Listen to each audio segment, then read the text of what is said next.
Hanukkah is the Jewish festival of light celebrating the victory of the Maccabees against their Syrian Greek oppressors in the land of Israel 2,200 years ago. Here to talk about this special holiday is Rabbi Shlomo Litvin. Rabbi Litvin, so good to see you again. Thank you so much for having me. Happy Hanukkah. Happy Hanukkah. Tell me a little bit about the traditions of Hanukkah.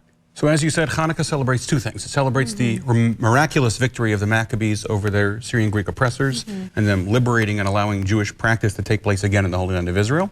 And it also celebrates the miracle of the oil. Once the Maccabees had rededicated the temple, they wanted to light the menorah as we have here, but they only found one jug of pure oil, and it would take a week to get more. So they lit that one jug, and it lasted for 8 days and nights. So if you'll allow me, I'll light our menorah here, cast a little more light in the studio. Go for it. And then we'll talk. And it smells so good, the food too. What items did you bring in here? So because the miracles with oil, all the foods with oil, all the foods that we make for Hanukkah are with oil. Okay. Someone told me that because the Greeks wanted everyone to be Olympian fit, we eat foods that we're sure will make us not Olympian fit. So the Greeks will reject it. Yeah. So we have potato pancakes called latkes, with some applesauce, and we have sufganiyot, which are deep-fried donuts stuffed with jelly and covered in powdered sugar. I am so excited. I think and I will be leaving both plates for everyone in the studio to enjoy. So I'll make the blessings, we'll light the candles, and then we'll talk a little more about Hanukkah. That is delicious. Baruch atah Hashem Elokeinu melech haolam asher kedishanu b'mitzvosav v'tzivanu lehadlik ner Chanukah. Baruch atah Hashem Elokeinu melech haolam she'asa nisim lavoseinu bayomim hahem bizman hazeh. Blessed are you, God, King of the universe, who gave us ways to connect, including the way of menorah. Blessed are you, God, King of the universe, who did miracles for our ancestors in their day and continues to do miracles for us today, like getting the menorah to light. You have a wonderful voice, by the way. Thank you. Have people told you that? No. You're the first, I think. You sound really good. Yeah. What is the most special tradition that you celebrate each year for Hanukkah, I think for you and your family?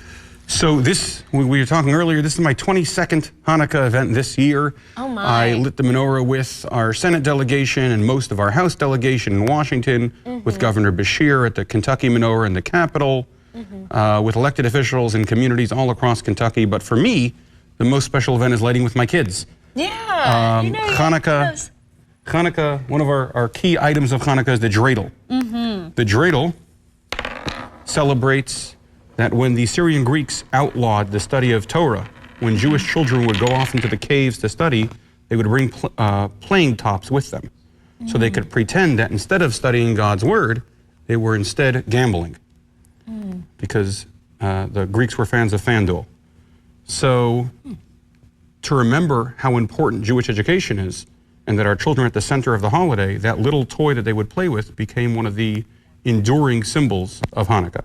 Yeah, it definitely is. And there's a song about it too. Do you remember the song? I do. Dreidel, dreidel, dreidel. I don't know. There you go. I have a little dreidel. I made it out of clay. And when it's dry and ready, oh, dreidel, I shall play. So the oil is lit. The oil is deep fried. And what I love about Hanukkah is that... try one of these too. Absolutely. What I love about Hanukkah is that the first night we lit just one candle. If we would do that the second night, we're not doing enough. You have to keep going until you find the jelly. Oh, I know. The second night we doubled in light, we got 2. Now we're on the 6th day of Hanukkah. Tonight there's lightings in Louisville and in Georgetown where we'll light 7. Tomorrow night we'll light 8. And then we'll take that light, that full menorah, and bring it out into the world. The idea of public menorah lightings was started by Rabbi Nachman Lishnerston, Lubavitcher Rebbe, the foremost Jewish leader of the modern era, who was born in Bolshevik Russia, grew up and studied in Nazi Germany and escaped through Vichy France before coming to America. And the idea, the President of the United States lights a menorah every year. Our governor lights a menorah, mayors in Louisville and Lexington and across the Commonwealth. The idea of the government recognizing the message of Hanukkah, which is a uniquely American message, that every single light is important, and that we are stronger because of our diversity. We're stronger when we have different communities, rather than, God forbid, weaker. It's the Hanukkah message, and it's a uniquely American message, especially this year when there's 138 Jews who are not able to celebrate Hanukkah as they're kidnapped and being held hostage in Gaza. Those missing lights are more meaningful this year than ever, and we've needed a festival of light this year more than ever. That message that Judaism will survive, that Judaism in the land of Israel will survive, and that it's important for us to share our light with the community, it's never been more meaningful. I agree. Thank you so much for coming in. And thank you for having me. I hope folks learned a little bit about Hanukkah today and can enjoy some of the treats. And I would tell you, if you go to ChabadBluegrass.com, you'll see a list of the local lightings going on. Okay. And feel free to come out to a lighting, taste the treats for yourself, and share your light. There you go. Thank you so much, Rabbi Litvin. It's always a pleasure. Happy Hanukkah.